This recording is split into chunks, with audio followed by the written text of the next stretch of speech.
తాకట్లో ఉన్న మీ బంగారానికి one and only solution prime gold hub మాత్రమే. కాంటాక్ట్ 8499938881.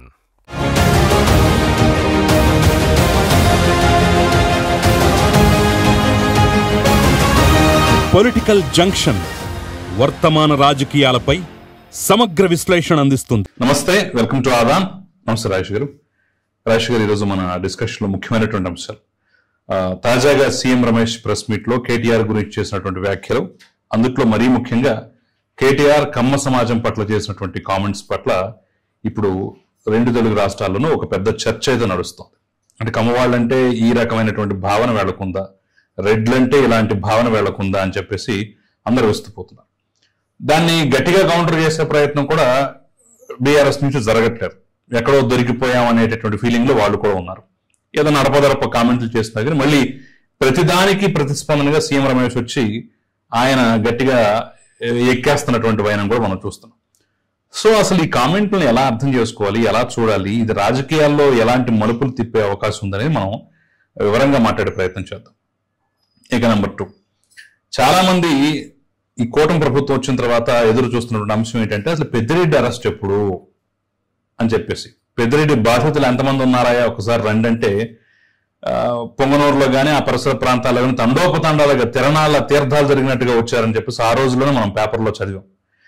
ఇప్పుడు తాజాగా ఒక్కొక్క స్కామ్ వెలుగులోకి వస్తున్న నేపథ్యంలో సైనికులకు సంబంధించిన డీకేటీ పట్టా భూములు కూడా 25 ఎకరాలు భార్య పేరు మీద కొట్టేశారని ఆ రోజులో గుర్తుంటుంది. రామచంద్ర యాదవ్ 140 ఆస్తులు ఏమో భార్య పేరు మీద పెట్టేశాడు, అది అఫిడవిట్ లో చూపించలేదన్నారు. సో ఈ తవ్వే కొద్దీ కొండ ఇంకెంతకాలం తవ్వుతూ ఉంటారు ఏంటనేది, ఈ పెద్దిరెడ్డి వ్యవహారం అనేది మనం దాన్ని కూడా వివరంగా మాట్లాడే ప్రయత్నం చేద్దాం. ఫస్ట్ కేటీఆర్ వ్యాఖ్యలు, అవి బయటపడ్డటువంటి విధానం, దాని మీద జరుగుతున్న చర్చ మీద మీ అభిప్రాయం ఏంటి? సీఎం రమేష్ గారికి కేటీఆర్ గారికి మధ్య అంటే సీఎం రమేష్ ఏదో ఆంధ్ర ప్రాంతానికి సంబంధించిన కాంట్రాక్టర్, ఆయనకి తెలంగాణ ప్రస్తుత రేవంత్ రెడ్డి గారి ప్రభుత్వం కాంట్రాక్ట్లు కట్టబెడుతూ ఉంది. సీఎం రమేష్ గారి ద్వారా రేవంత్ రెడ్డి గారికి అప్పు ఇప్పించినందుకు ప్రతిఫలంగా క్విట్ ప్రోకో లాగా రేవంత్ రెడ్డి గారి ప్రభుత్వం సీఎం రమేష్ గారికి 1600 కోట్ల రూపాయల టెండర్లు కట్టబెట్టింది అని చెప్పని రేవంత్ రెడ్డి గారి ప్రభుత్వాన్ని విమర్శించడంలో భాగంగా సీఎం రమేష్ గారిని ఆ ఉచ్చులోకి కేటీఆర్ గారు లాగారు. అవును, ఆ లాగిన నేపథ్యంలోనే పదే సీఎం రమేష్ గారి పేరిట వివాదాస్పదం చేస్తున్న నేపథ్యంలో ఆ విమర్శలకి స్పందనగా సీఎం రమేష్ గారు మన ప్రెస్ మీట్ పెట్టడం జరిగింది. ఆ ప్రెస్ మీట్ లో గతంలో కేటీఆర్ గారు కవిత గారు అరెస్టు జరిగిన సందర్భంలో కవిత గారిని జైలు నుంచి విడిపించడానికి భారతీయ జనతా పార్టీ కేంద్ర ప్రభుత్వం సహకారం అందించిన పక్షంలో తమ పార్టీని భారతీయ జనతా పార్టీలో విలీనం చేస్తాము అన్న చర్చలు తనతో జరిపినట్టుగా, అదే సందర్భంలో తమకున్న పూర్వపరిచయం దృష్ట్యా పార్టీ స్థితిగతుల గురించి రాజకీయాల గురించి మాట్లాడిన నేపథ్యంలో తుమ్మల నాగేశ్వరరావు గారు లాంటి సీనియర్ నాయకుడిని ఎందుకు పోగొట్టుకున్నారు అని చెప్పని నేను ప్రస్తావించిన సందర్భంలో కేటీఆర్ గారు కమ్మ సామాజిక వర్గం గురించి చాలా జుగుసాకరమైన పదజాలంతో వ్యాఖ్యానించినట్టుగా సీఎం రమేష్ గారు చెప్పడం జరిగింది. అంటే ఇక్కడ గమనించుకోవాల్సింది ఏంటి అంటే, ఎవరైనా వాళ్ళ వ్యక్తిత్వం అనేది ఆఫ్ ది కెమెరా మనకి స్పష్టం అవుద్ది. నాయకులు ముఖ్యంగా కెమెరా ముందు, మైక్ ముందు చాలా ఆదర్శాలు చెప్తారు, గంభీరమైన ఉపన్యాసాలు ఇస్తారు. తామంతటి ఆదర్శ వ్యక్తిత్వం కలిగిన వాళ్ళు లేరు అన్నట్టుగా తమను తాము చిత్రీకరించుకుంటారు. తమ శ్రేణుల చేత, తమ భజన బృందాల చేత ఆ విధంగా కీర్తింపజేసుకుంటూ ఉంటారు. కానీ అసలు సిసలు స్వరూపం ఏంటి, వాళ్ళ స్వభావం ఏంటి అనేది ఆఫ్ ది కెమెరా బయటపడతా ఉంటుంది. ఇవాళ 2009 తర్వాత ప్రత్యక్ష రాజకీయాల్లోకి వచ్చిన 2009 అసెంబ్లీ ఎలక్షన్స్ నుంచి ప్రత్యక్ష రాజకీయాల్లోకి వచ్చిన కేటీఆర్ గారు కేసీఆర్ గారు కొడుకుగా కేసీఆర్ గారి రాజకీయ వారసుడుగా సిరిసిల్ల నుంచి ఎన్నికైన నాటి నుంచి గత నేను అనుకోవటం 16-17 సంవత్సరాలుగా 16 సంవత్సరాలు ఈ 16 సంవత్సరాలుగా రాజకీయాల్లో ఆయన ద్వారా ఆయన ఇచ్చిన కంట్రిబ్యూషన్ కన్నా ఆయన పొందింది చాలా ఎక్కువ. తెలంగాణ ఉద్యమ నేపథ్యం నుంచి చూసుకున్నా కూడా తెలంగాణ సాధన కోసం పోరాడి త్యాగాలు చేసిన వాళ్ళు సామాన్య ప్రజలు, ఆత్మ బలిదానాలు చేసుకుంది సామాన్య ప్రజలు. కానీ ఆ ఉద్యమం నుంచి మ్యాక్సిమం లబ్ధి పొందింది మాత్రం కేసీఆర్ గారి కుటుంబం. ఈరోజు కేవలం కేసీఆర్ గారి కొడుకు కాబట్టే ఇవాళ ఆ పార్టీ వర్కింగ్ ప్రెసిడెంట్ గా తను కొనసాగలుగుతా ఉన్నాడు. ఇవాళ పార్టీ వర్కింగ్ ప్రెసిడెంట్ గా కొనసాగుతున్న నేపథ్యంలో రాజకీయంగా తమ ప్రత్యర్థుల్ని విమర్శించే ప్రాసెస్ లో ఇవాళ వ్యక్తిత్వాన్ని పాల్పడటం అనేది కేసీఆర్ గారి నుంచి కేటీఆర్ గారి దగ్గర నుంచి మొత్తం ఆ అగ్రనాయకత్వం అందరికీ కూడా చాలా సునాయాసంగా అలవాటైన ప్రక్రియ. ఎవరినైనా ఎంతటి స్థాయి వాళ్ళనైనా సరే ఆఖరికి ప్రధానమంత్రి నరేంద్ర మోడీ గారితో సహా చాలా చులకనగా చాలా హేళనపూర్వకంగా మాట్లాడటం అనేది ఆ కుటుంబానికి చాలా అలవాటైపోయిన ప్రక్రియ. అదే సందర్భంలో కులాల ప్రస్తావన తీసుకురావటం. ఇవాళ ఒక క్రీడాకారుడు ఉన్నాడు, అతని క్రీడా ప్రతిభా పాఠవాల మీద అతని కెరీర్ ఆధారపడి ఉంటుంది. ఒక నటుడు అతని నటనా పాఠవం మీద అతని కెరీర్ ఆధారపడి ఉంటుంది. అతను పుట్టిన కులం, ఆ కులాభిమానంతో 1-2 అవకాశాలు దక్కించవచ్చు, కానీ అతని దగ్గర కనీస మాత్రపు నటన ప్రదర్శించగలిగే పరిణతి, అనుభవం, పరిజ్ఞానం అతనికి లేకుంటే 3వ సినిమాకి తీసుకోరు. అలాగే ఒక క్రీడాకారుడైనా సరే మేబీ అతను పుట్టిన కులము, అతనుకున్న పొలిటికల్ రికమెండేషను, అతని దగ్గర ఉండే డబ్బు ఒక అవకాశం అతను దక్కించవచ్చు, కానీ అతని దగ్గర స్వతహాగా సామర్థ్యం లేకుంటే అతను రాణించలేడు. అలాగే రాజకీయాల్లో కూడా నాయకుడి నాయకత్వ పటిమ ఆధారంగా, అతనికి సమాజం పట్ల ఉండే అవగాహన ఆధారంగా, ప్రజా సమస్యల పట్ల స్పందించే తీరు ఆధారంగా, ప్రజలకి సేవ చేసే ప్రాతిపదికగా ప్రజల మెప్పు పొందడం అనేది ఆధారపడి ఉంటుంది తప్ప అతను ఏ కులంలో పుట్టాడు అనేది ప్రజలకు అప్రస్తుతం. ఇప్పుడు కేటీఆర్ చేసినటువంటి కామెంట్స్ మనం చూస్తే సార్, ఇప్పుడు ఆయన అలవోకగా అలాంటి మాట అనేసాడు. బట్ ఆ సమాజం, ఆ సామాజిక వర్గంలో చాలా మంది గత ఎన్నికల్లో కూడా అంతకు ముందుగానే ఉండి వాళ్ళకే పట్టం కట్టారు కదా, గెలిపించారు కదా. అది కూడా చెప్పాను నేను.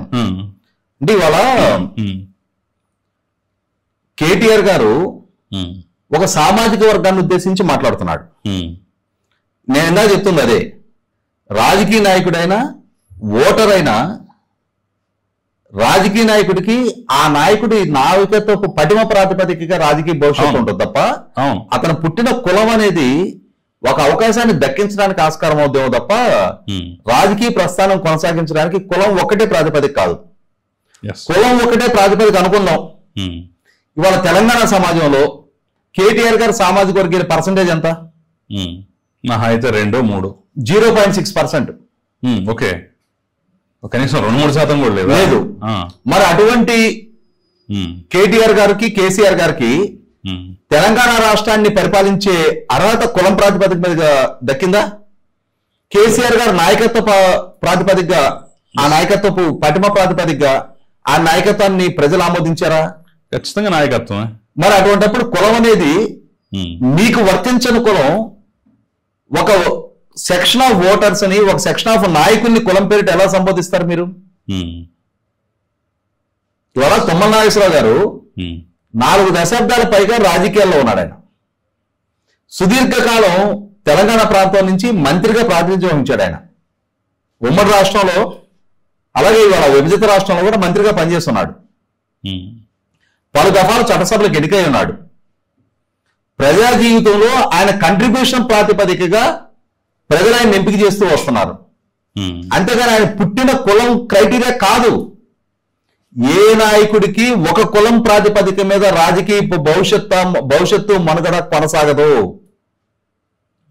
ఇవాళ కేటీఆర్ ని సహజంగా ఏమనుకుంటాం, అరే మోర్ పాలిష్డ్ లీడర్, బ్రహ్మాండమైన ఫ్లూయెన్సీ తోటి ఇంగ్లీష్ మాట్లాడతాడు, కొత్త జనరేషన్ నాయకుడు అని చెప్పని హైదరాబాద్ సిటీలో ఒక స్థాయి అంటే కొంచెం పాలిష్డ్గా ఆలోచించే వాళ్ళందరూ కేటీఆర్ ని ఓన్ చేసుకున్నారు ఒక టైంలో. కానీ ఈ మధ్యకాలంలో వస్తున్న టెలిఫోన్ ట్యాపింగ్ ఆరోపణలు,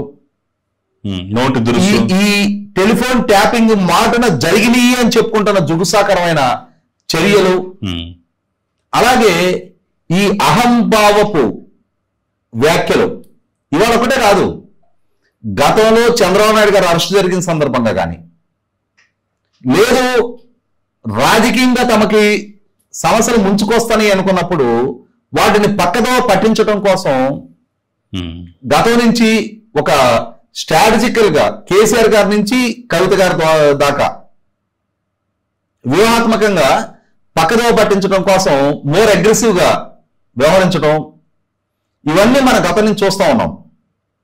ఈరోజు కమ్మ నా కొడుకులు అనే పదాన్ని వాడినట్టుగా సీఎం రమేష్ గారు చెప్తా ఉన్నారు. నిజంగా ఆ పదాన్నే కనుక వాడినట్టయితే కేటీఆర్ గారు ఒకసారి ఆలోచించుకోవాల్సింది ఏంటి అంటే, గత జిహెచ్ఎంసీ ఎలక్షన్స్ లో ఇవాళ హైదరాబాద్ నగరంలో జిహెచ్ఎంసీలో కేసీఆర్ గారికి కానీ కేటీఆర్ గారికి కానీ లేదు టిఆర్ఎస్ పార్టీకి కానీ పరువు దక్కింది అని అంటే కుకట్పల్లి, శేర్లింగంపల్లి నియోజకవర్గాల పరిధిలో ఉన్న 17 డివిజన్లు గెలుచుకున్న తర్వాత మాత్రమే మేయర్పేట వాళ్ళకి దక్కింది. అలాగే 2023 నవంబర్ 30 జరిగిన ఎన్నికల్లో రూరల్ తెలంగాణ మొత్తం కేసీఆర్ గారిని బీఆర్ఎస్ పార్టీని డిజోన్ చేసుకున్న సందర్భంలో కూడా హైదరాబాద్ నగర పరిధిలో మెజార్టీ స్థానాలు వాళ్ళ బీఆర్ఎస్ కి దఖలు పడ్డాయి అని అంటే కులాలకు అతీతంగా, ప్రాంతాలకు అతీతంగా, భాషలకు అతీతంగా, సంస్కృతులకు అతీతంగా బీఆర్ఎస్ పార్టీని ఓన్ చేసుకున్నారు. కాబట్టి ఖచ్చితంగా అంటే ప్రజలు కులాలకు అతీతంగా మిమ్మల్ని ఓన్ చేసుకోవాలా? మీరు ప్రజల్ని కులాల పేరిట విభజించి పాలించే ఈ స్ట్రాటజీ తోటి రాజకీయాల్లో కొనసాగాలనుకుంటున్నారా?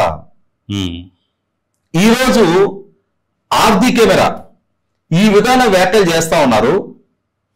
అంటే హైదరాబాద్ లో ఒలింపియాలను తీర్చిదిద్దిన పుల్లెల గోపీచంద్కేమో సన్మానాలు చేస్తారా? అంటే అక్కడ పుల్లెల గోపీచంద్ని అతని ప్రతిభా పాఠవాల ప్రాతిపదికగా సన్మానించారా? అతను పుట్టిన కులం ప్రాతిపదికగా సన్మానించారా? కానీ రాజకీయ నాయకుల దగ్గరకు వచ్చేప్పటికి మాత్రం కులాలు గుర్తుకొస్తాయా? ఇవాళ మీరు పెట్టుకున్న తారక రామారావు పేరు జనతః మీ నాన్నగారు మీకు పెట్టిన పేరు కాదు. రాజకీయాల్లో ఆయన మనుగడ కోసం మీకు ఆ పేరు పెట్టడం జరిగింది. మరి ఆ పెట్టిన తారక రామారావు గారి పేరు ఎవరిది? మీరు ఇవాళ ఎవరిని ఉద్దేశించి ఈ విధంగా వ్యాఖ్యలు చేస్తా ఉన్నారు? అంటే ఈ విధంగా వ్యాఖ్యలు చేయటం ద్వారా మీ సంస్కారపు స్థాయిని మీరు ఏ విధంగా మీరు సమాజానికి పరిచయం చేసుకుంటా ఉన్నారు?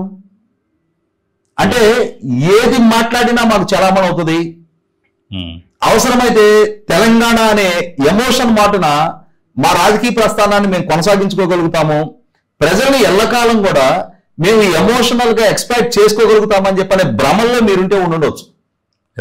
కానీ ఇక్కడ రెడ్ల మీద కూడా అలాంటి వ్యాఖ్యలు, రేవంత్ రెడ్డి వచ్చారు, రెడ్లంతా అడిపోతారు, వీళ్ళతో మాకు పని లేదు అని చెప్తూనే మరి జగన్మోహన్ రెడ్డితోనే తన ప్రయాణం అట. ఇది ఎక్కడ లాజిక్? అంటే ఇక్కడ గమనించుకోవాల్సింది ఏంటంటే, కేసీఆర్ గారికైనా కేటీఆర్ గారికైనా ఏ రోడ్డు దగ్గర ఆ పాట పాడటం వాళ్ళకి అలవాటు. ఇదే జగన్మోహన్ రెడ్డి గారిని రాజశేఖర రెడ్డి గారి మరణం తర్వాత ఆయన ఓదార్పు యాత్ర పేరిట తెలంగాణలో పర్యటిస్తున్న సందర్భంగా వరంగల్ జిల్లాలో డోర్నకల్ దగ్గర మానుకోట రైల్వే స్టేషన్ దగ్గర రాళ్లతో కొట్టించారు. ఆయన తెలంగాణలో అడుగు పెట్టడానికి వీల్లేదు అన్నారు. అంటే జగన్మోహన్ రెడ్డి గారు రాజకీయంగా తెలంగాణ ప్రాంతంలో తన పార్టీని వైండప్ చేసుకొని తన పార్టీకి సంబంధించిన లోక్సభ సభ్యుడిని, ముగ్గురు అసెంబ్లీ ఎన్నికైన ఎమ్మెల్యేలని బీఆర్ఎస్ పార్టీలో, నాటి టీఆర్ఎస్ పార్టీలోకి ఫిరాయింపు చేశారు. కాబట్టి జగన్మోహన్ రెడ్డి గారితో తెలంగాణ ప్రాంతంలో రాజకీయంగా తమకు ఎటువంటి ప్రతికూల పరిస్థితులు ఎదురుకావడానికి ఆస్కారం లేదు. కాబట్టి ఆయన ఇక్కడ రాజకీయపరమైన కార్యకలాపాలను పూర్తిగా తిరోధకాలు ఇచ్చుకున్నారు. కాబట్టి జగన్మోహన్ రెడ్డి గారితో స్నేహం నటిస్తా ఉన్నారు.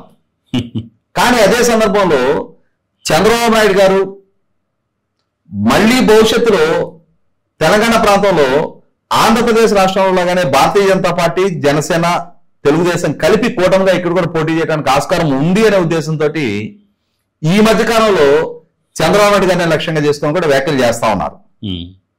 ఇదే కేటీఆర్ గారు చంద్రబాబు నాయుడు గారు విజయం సాధించిన తర్వాత ఢిల్లీ పర్యటనకి వెళ్ళొచ్చి 5 సంవత్సరాల క్రితం చంద్రబాబు నాయుడు చరిత్ర ముగిసిపోయింది అన్నారు. ఇవాళ ఢిల్లీలో ఎక్కడికి వెళ్ళినా చంద్రబాబు నాయుడు గారి ఫ్లెక్సీలో కనిపిస్తా ఉన్నాయి. రాజకీయాల్లో ఉద్దాన పతనాలు సహజం. ఈ రోజు ఓడిపోయిన మేము మళ్ళీ రేపు మేము కూడా నెగ్గడానికి ఆస్కారం ఉంటుంది అని చెప్పని తనకు తాను ధైర్యం చెప్పుకున్నాడు. అదే సందర్భంలో రీసెంట్ గా లోకేష్ గురించి ప్రస్తావన వచ్చిన సందర్భంలో కూడా నా తమ్ముళ్ళు అంటాడు, లోకేష్ తో కలిస్తే తప్పేంటి అని చెప్పని ఉన్నత విద్యావంతుడు, నీలాగా దొంగ కాదు, నీలాగా లంగ కాదు అంటూ రెడ్డితో పోల్చి చెప్పాడు కదా. రేవంత్ రెడ్డి గారిని విమర్శించడం కోసం లోకేష్ ని కీర్తించడం జరిగింది. అంటే ఇక్కడ సమాజంలో రాజకీయంగా ఒక స్థాయిలో ఉన్న వ్యక్తుల దగ్గరికి వచ్చేటప్పటికేమో వాళ్ళకి కులం వర్తించదా, సామాన్య సగటు పౌరుడి దగ్గరికి, సమాజం దగ్గరికి వచ్చేటప్పటికి మాత్రం వాళ్ళని మాత్రం మీ ఇష్టారీతిన మీ సంస్కారపు స్థాయిని ప్రదర్శించుకుంటా మీరు ఈ విధమైన దోషణకు పాల్పడతారా? ఈ విధమైన వ్యాఖ్యలు చేశారు అని చెప్పని సీఎం రమేష్ గారి దగ్గర నుంచి ప్రస్తావన వచ్చినా కూడా ఈ రోజు దాకా సీఎం రమేష్ గారిని చర్చకు రండి అంటున్నారు తప్ప ఆ చర్చకు రమ్మనే సందర్భంలో కూడా ఇక్కడ మనం ఇంకొకటి కూడా మాట్లాడుకోవాలి సార్. ఇప్పుడు ఎంతసేపటికి బీఆర్ఎస్ గా మారినా ఆంధ్ర ప్రాంతం చంద్రబాబు నాయుడు, ఆంధ్ర పాలకులు మళ్ళీ వస్తారు, దీన్ని బూచిగా చూపిస్తున్నారు కదా. ఆయన చెప్పి ఒకవేళ నిజం అయితే విలీన ప్రతిపాదన తీసుకెళ్లి మరి ఆంధ్ర నాయకుడిన సీఎం రమేష్ దగ్గర పెట్టేందుకు నువ్వు మాట్లాడు, నువ్వు జయించు, నువ్వు కేసులు లేకుండా చేస్తే కలిపేస్తామని చెప్పేసి తెలంగాణ నాయకులు దొరకలేదా? ఇక్కడ ఇంకొంచెం లోతుకెళ్ళి మాట్లాడుకుంటే ఈ సీఎం రమేష్ గారితో వీళ్ళ అనుబంధం ఈనాటిది కాదు. 2009 అసెంబ్లీ ఎన్నికల నాడు ఆ రోజు తెలుగుదేశం, టిఆర్ఎస్, కమ్యూనిస్ట్ పార్టీలు కలిపి మహాకూటమిగా పోటీ చేస్తున్న సందర్భంలో టిఆర్ఎస్ నుంచి, సిరిసిల్ల నుంచి ఎమ్మెల్యేగా తాను పోటీ చేయాలి అనుకుంటున్న సందర్భంలో కేసీఆర్ గారు తన అభ్యర్థిత్వాన్ని పరిగణలోకి తీసుకున్న నేపథ్యంలో సీఎం రమేష్ గారి ద్వారానే లాబింగ్ చేసి తన అభ్యర్థిత్వం ఖరారు చేసుకోవడం జరిగింది. కేటీఆర్ తండ్రి దగ్గర కూడా వేరే వాళ్ళ ద్వారా లాబింగ్ చేశాడు. ఆఖరికి సీఎం రమేష్ గారి నుంచే ఆర్థిక సహాయం కూడా పొందినట్టుగా సీఎం రమేష్ గారు వాళ్ళ బహిరంగంగా చెప్తా ఉన్నారు. వాటికి ఎక్కడ తిరుగు సమాధానం చెప్పలేకపోతున్నారు. కారణం ఏంటి అంటే 100కి 100 రూపాయలు అది వాస్తవమే అయి ఉండాలి. సుధాకర్ ని నేను తప్పించాను కాబట్టి నువ్వు వచ్చావు, అయినా కానీ 300 ఓట్లతోనే గెలిచావు అని చెప్తున్నాడు కదా. ఇప్పుడు 100కి 100 రూపాయలు అది వాస్తవం అయి ఉండాలి. అటువంటి అనుబంధ బాంధవ్యాలు ఉన్నాయి కాబట్టి, భారతీయ జనతా పార్టీలో తాను కీలకంగా ఉన్నారు కాబట్టి, భారతీయ జనతా పార్టీ పెద్దలకి తాను సన్నిహితంగా ఉంటున్నారు కాబట్టి తన చెల్లెలు అరెస్టు నేపథ్యంలో ఆమె విడుదలకి సహాయం అందించమని చెప్పని ఆయన అప్రోచ్ అయినట్టుగా మనకు అర్థమవుతా ఉంది. ఏదేమైనా సరే ఈ విధమైన ప్రస్తావన కేటీఆర్ గారి ద్వారా జరిగింది అనేది ఇవాళ సీఎం రమేష్ గారు దాన్ని రివీల్ చేసినా కూడా నాకైతే పెద్ద ఆశ్చర్యం అనిపిలా. ఎందుకంటే ఈ దుందుడుకు స్వభావం, ఎక్కడ మాటలు అక్కడ మాట్లాడే వైఖరి, ఇవి కమ్మ సమాజం గుర్తుపెట్టుకునే అవకాశం ఉందంటారా? ఇవాళ తొందరలోనే జూబ్లీ హిల్స్ జరగబోతున్నాయి, అక్కడ కూడా వాళ్ళ ఓటింగ్ గణనీయంగా ఉంది. ఆ తర్వాత జీహెచ్ఎంసీ రాబోతున్నాయి, ఎంతో కొంత ప్రభావం ఉంది ఖచ్చితంగా. మరి గుర్తుపెట్టుకునే అవకాశం ఉందా? పర్లేదులే అంటే అన్నాడులే అనే అంటే ఇక్కడ ఒక వాస్తవ పరిస్థితి ఏంటి అంటే రాజకీయాల్లో కులం ప్రాతిపదికగా ఓటర్లను కేటాయింపు చేయటం, రాజకీయాల్లో కులం ప్రాతిపదికగా నాయకులని ఎంపిక చేసి వాళ్ళకి కులాలను ఆపాదించడం, ఇది చాలా సంకుచిత స్వభావంతో కూడుకున్న వ్యవహార శైలి. ఇవాళ ఒక పార్టీ వర్కింగ్ ప్రెసిడెంట్ గా ఉండి రేపటి రోజున కేసీఆర్ గారి తర్వాత తెలంగాణ రాష్ట్రానికి ప్రత్యామ్నాయ నాయకుడిగా ఎదుగుతాడు అని చెప్పని తనకు తాను ఆశిస్తూ తన శ్రేణుల చేత శ్లాఘించబడుతూ ఉన్న కేటీఆర్ గారు ఈ విధమైన వ్యాఖ్యలు చేయటం ద్వారా 100% తన మూలాలు తానే చెడగొట్టుకుంటా ఉన్నాడు. ఇవాళ కేటీఆర్ గారి పట్ల అభిమానం వ్యక్తం చేసిన కమ్మ సామాజిక వర్గీయులు నాకు కొన్ని వందల వేల మంది తెలుసు. ఈ రోజు ఈ విధంగా వ్యాఖ్యలు చేయటం ద్వారా నేను ఇందాక చెప్పాను కదా, గత జిహెచ్ఎంసీ ఎన్నికల్లో కానీ గత అసెంబ్లీ ఎన్నికల్లో కానీ బీఆర్ఎస్ పార్టీ పక్షాన నిలబడ్డ నాయకులు చాలా మంది ఉన్నారు. ఇవాళ ఆ ఎన్నిక సందర్భంగా గత అసెంబ్లీ ఎన్నికల సందర్భంగా ఒక అంశం కూడా గుర్తు చేసుకోవాలి. అరగపూడి గాంధీ గారు కమ్మ సంఘాల నాయకుడిగా ఆయన మనకందరికీ తెలిసిన వ్యక్తే. ఆయన పోటీ చేస్తున్న సందర్భంగా అప్పటికే కేటీఆర్ గారు చంద్రబాబు నాయుడు గారు అరెస్టు సందర్భంగా చేసిన వ్యాఖ్యల పర్యవసానం సహజంగా ఆంధ్ర ప్రాంత మూలాలు ఉన్నవాళ్ళు, తెలుగుదేశం ఇక్కడ పోటీ చేయని నేపథ్యంలో తెలుగుదేశం పార్టీ సింపథైజర్స్ గా ఉన్నవాళ్ళు, అలాగే కమ్మ సామాజిక వర్గీయులు చాలా మంది కూడా బీఆర్ఎస్ పార్టీని వ్యతిరేకించాలి అని చెప్పి నిర్ణయం తీసుకుంటున్న సందర్భంలో అరే మన సామాజిక వర్గీయుడు కదా అరగపూడి గాంధీ గారిని గెలిపించాలి అని చెప్పని కొంతమంది ఆ విధమైన వర్షం కూడా తీసుకోవడం జరిగింది. ఆ తీసుకున్న సందర్భంలో నేను కూడా ప్రస్తావించా, నాయకుడిగా తన నాయకత్వ పట్టిమ ఆధారంగా గాంధీ గారిని ఎంపిక చేసుకుంటే చేసుకోండి, కానీ కులం ప్రాతిపదికగా కులం పేరిట పోలరైజేషన్ ప్రయత్నం చేయొద్దు అని చెప్పని నేను చెప్పడం కూడా జరిగింది. అంటే ఇక్కడ అర్థం చేసుకోవాల్సింది ఏంటంటే కులం అనేది క్రైటీరియా కాకూడదు రాజకీయాల్లో. కులం ప్రాతిపదికగా ఒక కులం ఓట్లతోటి ఏ నాయకుడు తన రాజకీయ జీవితాన్ని సుస్థిరం చేసుకోలేడు. అలా కులం ప్రాతిపదికగానే రాజకీయాల్లో మనుగడ సాగించాలి అనుకుంటే మందాకృష్ణ మాదిగా ఈ రోజు దాకా ఎన్నికలైన ఎక్కలేదైనా. కాబట్టి వాళ్ళ అక్కడ ఆ నియోజకవర్గంలో ఉన్న అన్ని వర్గాల ప్రజలు అన్ని కులాల ప్రజలు ఆమోదం దక్కితేనే, మెజారిటీ ప్రజల ఆమోదం దక్కితే ఏ నాయకుడైనా ఎన్నికల్లో నెగ్గుతారు తప్ప ఒక కులం పేరిట ద్వేషం పెంచుకున్నా, ఒక కులం పేరిట సానుకూలత వ్యక్తం చేయడం ద్వారా తమ రాజకీయ భవిష్యత్తు సుస్థిరం అవుద్ది అని చెప్పని ఏ నాయకుడైనా ఆశించినా అది 100% అది వాళ్ళ అవగాహన రాహిత్యమే. ఇవాళ కేటీఆర్ గారు ఈ విధంగా వ్యాఖ్యలు చేయడం ద్వారా తన సంస్కార హీనత్వాన్ని వాళ్ళ బయట పెట్టుకున్నాడు. సీఎం రమేష్ గారు చెప్పిందే నిజమైతే మాత్రం కేటీఆర్ గారి సంస్కారపు స్థాయి ఇది అని చెప్పని తెలంగాణ సమాజానికి తాను పరిచయం చేసుకున్నాడు. ఇలా పరిచయం చేసుకోవడం ద్వారా ఇప్పటికే మూలాలు కోల్పోతూ ఉన్న బీఆర్ఎస్ పార్టీకి కేటీఆర్ గారు మరింత గుదిబండగా మారి ఆయన వ్యాఖ్యల పర్యవసానం రేపు రాబోయే జిహెచ్ఎంసీ ఎలక్షన్స్ లో గానీ అలాగే భవిష్యత్తులో జరగబోయే ఎన్నికల్లో గానీ బీఆర్ఎస్ పార్టీకి చాలా తీరని నష్టం కలగజేస్తాయి అనేది వాస్తవం. రైట్ సార్, మనం రెండో అంశంతో చూద్దాం. పెద్దిరెడ్డి రామచంద్రారెడ్డి ఆయన సైనికులకు మాజీ సైనికులకు సంబంధించినటువంటి భూములను కూడా 25 ఎకరాలు కొట్టేశాడు, భారీ పేరు మీద పెట్టేశాడు అని చెప్పేసి తాజాగా ఒక అంశం అయితే వెలుగులోకి వచ్చింది. సో ఏంటి అసలు ఈ స్కాముల పరంపర ఇంకెన్నాళ్ళు కొనసాగే అవకాశం ఉంది? అంటే ఇక్కడ పెద్దిరెడ్డి రామచంద్రారెడ్డి గారి నామినేషన్ దాఖలు సందర్భంగా ఆయన సతీమణి పేరిటున్న 142 ఆస్తుల్ని ఎలక్షన్ అఫిడవిట్ లో మెన్షన్ చేయలేదు అని చెప్పని ఆయన మీద పోటీ చేసి ఓడిపోయిన బీసీవై పార్టీ అధినేత రామచంద్ర యాదవ్ గారు హైకోర్టులో ఎలక్షన్ అఫిడవిట్ ఫైల్ చేయడం జరిగింది, ఎలక్షన్ పిటిషన్ ఫైల్ చేయడం జరిగింది. అంటే ఆయన ఎన్నిక నుంచి డిస్క్వాలిఫై చేయాలి, ఆయన పూర్తి స్థాయి ఆస్తుల వివరాలు నమోదు చేయలేదు అని చెప్పని స్పెసిఫిక్ ఎవిడెన్సెస్ తో 142 ఆస్తులకు సంబంధించి ఏ సర్వే నెంబర్లో ఎంత ఎక్స్టెంట్ ఆస్తుంది, దాని విలువ ఎంత, ఎవరి పేరు మీద ఉంది, దాని డాక్యుమెంట్ నెంబర్ ఎంత, ఈ కంప్లీట్ స్పెసిఫిక్ డీటెయిల్స్ తోటి అతను కోర్టుని అప్రోచ్ అయ్యాడు. హైకోర్టు విస్తుపోయింది. 142 ఆస్తుల్ని డిస్క్లోజ్ చేయలేదు అని అంటే ఇంక డిస్క్లోజ్ చేసిన 800 ఆస్తులు ఉన్నాయి అని చెప్పని, అంటే ఇతను ఎంతటి ఆస్తిపరుడు అని చెప్పని. అటువంటి ఆస్తుల్లో భాగంగా ఇవాళ అంటే డిస్క్లోజ్ చేసిన ఆస్తుల్లో ఇప్పుడు ఏర్పేరు మండలం వికృతమాల రెవెన్యూ పరిధిలో ఒక 27 ఎకరాలకు సంబంధించిన మాజీ సైనికోద్యోగులకు సంబంధించిన భూములు. అయితే ఇక్కడ గమనించుకుంటే ఏంటంటే మాజీ సైనికోద్యోగులకి ఆ భూమి ఎస్ఐన్ అయినట్టుగా రికార్డులు లేవు. ఓకే. అలాగే మాజీ సైనికోద్యోగులకు సంబంధించిన భూమి ఫ్రీ హోల్డ్ చేయడానికి కూడా కొన్ని గైడ్ లైన్స్ ఉన్నాయి. ఓకే. ఇక్కడ ట్యాంపర్డ్ అండ్ ఫ్యాబ్రికేటెడ్ రికార్డ్స్ తోటి మంత్రిగా ఆయన ఉన్నారు, ఆయన ఆదేశాలు తూచా తప్పకుండా పాటించి ఆయన గుడ్ లుక్స్ లో కొనసాగితే చాలనుకున్న అధికార వ్యవస్థ ఆ రోజుల్లో ఆయన అడిగిందే తడవుగా ఆయనకి ఆ ఆస్తులని రికార్డు ట్యాంపర్ చేసి ఫ్యాబ్రికేటెడ్ డాక్యుమెంట్స్ తోటి ఆయన పేరిట ఆ భూమి దఖలుపరిచారు. 27 ఎకరాలు.